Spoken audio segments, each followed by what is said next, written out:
distinct honor and privilege to introduce our esteemed guest of honor and speaker on this very special day, a day dedicated to the true molders of our future, the teachers who mold the minds and hearts of our youth. Our guest of honor is a fellow of the Harvard Kennedy School on Developmental Leadership. He holds a master's degree in business administration from the Senior Executive Program at the University of the East. He recently earned a doctorate degree in public administration and governance from the University of the Philippines National College of Public Administration and Governance. He is a lawyer by profession with nearly 20 years of professional experience, providing pro bono legal services to the poor and vulnerable, particularly to those affected by unlawful evictions and demolitions. His extensive experience in trial and litigation has prepared him for greater roles and responsibilities in public service. Now serving in his sixth term as a lawmaker, our guest speaker is the incumbent representative of the Sagip Party List in Congress, which advocates for the marginalized sectors of society. SAGIP stands for Social Amelioration and Genuine Intervention on Poverty. As a distinguished professor of law himself, our guest of honor is no stranger to the noble vocation of teaching. In fact, it's a calling that is very close to his heart, as he too understands the profound impact educators have in shaping society.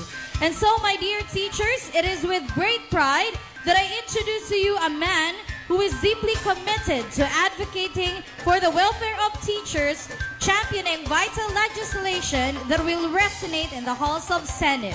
We can proudly call him our teacher's pet, a title of honor for one who stands with us and for us. Together, let us support his vision for a brighter future as he aspires to serve you better as Senator of our Republic, working towards a better Philippines.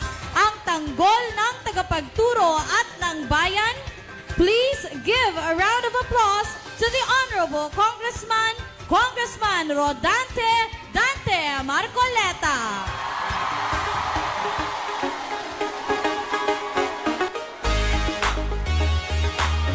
Madayaw na aga, kamayo hurot.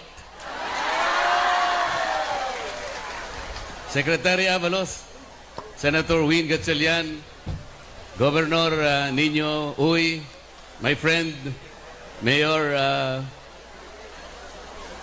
Osnan, where are you? Hindi ko na po babatiin lahat yung mga opisyales na nandito ngayon, both sa Caraga or Davao Oriental, dahil binanggit na pong isa-isa ni Mayor Osnan kanina. Babatiin ko na lamang po ang mga guro na nandito ngayon sapagkat today is the World Teachers Day. Nung binata po ako, marami po akong nakilalang mga dalaga. Meron pong mga accountant, merong abogado, merong doktor, merong nurse. Magaganda po sila lahat. Pero sabi ko, pag mag-aasawa ko, gusto ko teacher ang maging asawa ko. Kaya ang asawa ko po ay isang teacher. Nakagaya po ninyo. Ang sabi po nila, invest in our teachers and our children will succeed. Naalala ko po yung Magna Carta for Public School Teachers. It's an old law enacted in 1966, some 58 years ago. Doon nakalagay po yung maraming benefits sa mga teachers. Meron po doon na cost of living allowance. Ang sabi po doon, at least the teacher's salary should keep in pace with the living expenses, and the allowance should be given and be based automatically on the living cost index. On an annual basis, the Secretary of Education should submit to Congress, ang sabi po doon, a recommendation for an appropriation for this cost of living expenses. Nangyayari po ba yun sa inyo? Meron pa pong sinasabi na special hardship. allowance. Ito po ay yung pong exposure ninyo to difficult situations from commuting to your assignments and other exposures. Ang sinasabi po doon, you should be paid at least 25% of your monthly salary. Nangyayari po ba yun? Meron pa pong sinasabing medical examination and medical treatment which will be given free to all teachers. At kapag doon sa medical examination, napatunayan meron kayong sakit, you will be treated for free. Nangyayari po ba ito?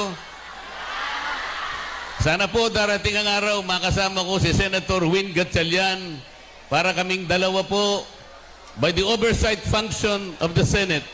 Titingnan po nating mabuti kung napatutupad na mabuti ang Magna Carta for Public School Teachers. Ang sinasabi po kasi, the declaration of policy is to promote and improve the social and economic status of public school teachers, their living and work conditions, including the requirements for employment and career prospects. 58 years after the enactment of the law, we have yet to fulfill the realization of this declared policy.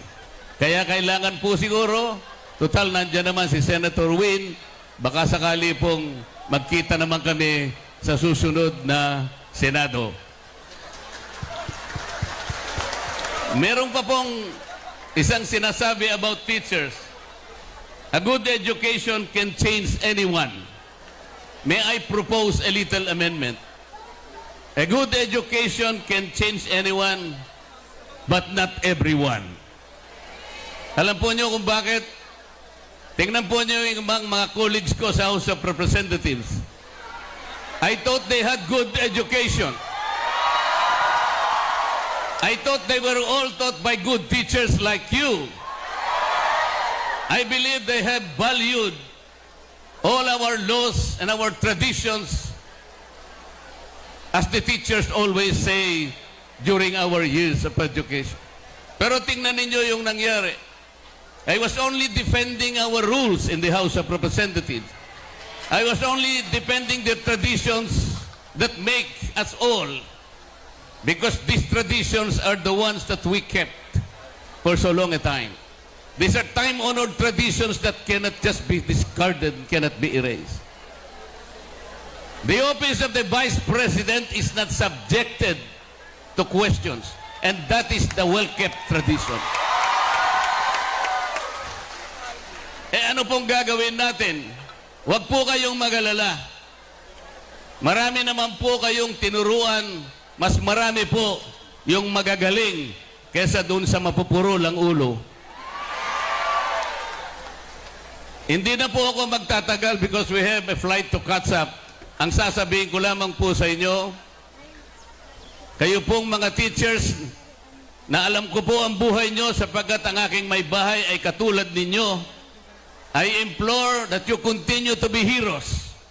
I came here not only to celebrate with you, I came here not only to pay tribute to you, but I came here to seek your solace, your guidance, and your inspiration to what is happening in the House of Representatives.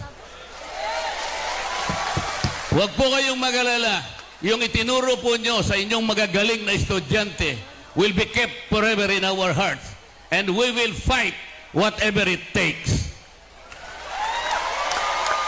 I'd like to end by saying this to the people of the municipality of Caraga and to the rest of the people of Mindanao. Gikan sa akong kasing-kasing, gihigugma ko kamong tanan. Thank you.